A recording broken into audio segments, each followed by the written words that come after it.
In our everyday lives, we see a three-dimensional world where there are three coordinates, x, y, and z. A great example of this three-dimensional world is our own Earth, and these three dimensions can represent any and every point in space. However, let's now introduce a fourth dimension. This dimension includes a new coordinate, t. So this dimension is not a spatial dimension like the other three, but is instead a temporal dimension. This can seem a bit unintuitive at first, but realize that dimensions are not inherently spatial. We simply correlate the two. Just as you can define a point in 1D, 2D, or 3D space, you can also define a point in time. And you can describe a length of time with two temporal points, just as you can define the length of a line with two spatial points. This connection between space and time in a single continuum brings us the term spacetime. And I find it absolutely essential to note that these are not separate entities. It is not as if space and time are separated in space-time, but simply mashed together to describe something.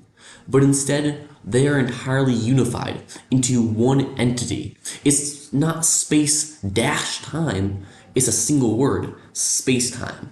And it's really important to understand this concept here. So that brings us to the introduction of Minkowski spacetime, the spacetime essential to Einstein's relativity concepts. In short, Minkowski spacetime is simply the application of 4D space to describe the physical structure of spacetime. However, let's expound upon that a little more.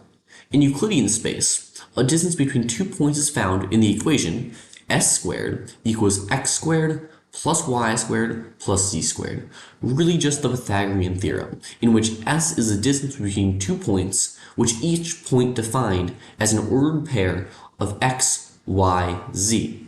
When bringing this concept to spacetime, it might seem intuitive to have the equation s squared equals x squared plus y squared plus z squared plus t squared. However, this fails, as it fails to realize the difference between spatial and temporal dimensions. And because of this, the distance found by these equations would be different between two inertial observers. So to remove this error, the equation for Minkowski space is changed to s squared equals negative ct squared plus x squared plus y squared plus z squared, where s is simply the distance between 2 points, c is the speed of light, and t, x, y, and z are simply the coordinates of that space. So this addition of negative ct squared, that expression, may not make much sense at first, and you would have pretty good reason to think so. It poses numerous questions, such as why is negative ct squared even a negative, or what does the speed of light have to do with any of this? Well, the reason for this is that by including this expression of negative ct squared, the time dilation and length contraction cancel out, so the distance is the same for all inertial observers. However, I understand that this still isn't a very intuitive answer. So let's consider this model. We have a spaceship, and this spaceship is placed along a grid. So if you were to move through space without worrying about time, you would just add up how far you go in each direction. So here, the spaceship's going to move across, and we're going to count 12 grid units. So it moves 12 units to the right, 0 units up or down, so we're going to say it moves 12 units to the right. But time isn't just another direction, like forward, backward, left, or right. Time has a special role because it is tied to the speed of light, which is the speed limit in the universe. Einstein states that nothing can go faster than light. This has been proved in numerous experiments. So when we're dealing with space-time, we can't just add up distances and times like regular numbers. We have to combine them in a way that respects this speed limit. So our previous example of, well, I guess the more intuitive way we could think of it, where s squared equals x squared plus y squared plus z squared plus t squared, it doesn't work?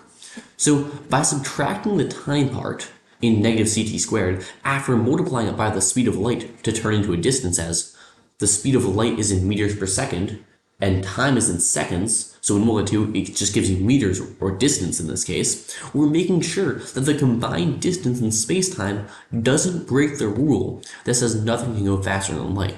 So that's where this equation comes from, and hopefully that makes a little more sense where we get that negative ct squared expression from. In essence, what Minkowski spacetime does is it gives us a way of measuring space while remaining within the concepts put forth by Einstein's theories of relativity in a way that Euclidean space simply is unable to do because it doesn't account for the speed of light. So I hope you enjoy the video, like and subscribe, and have a great day.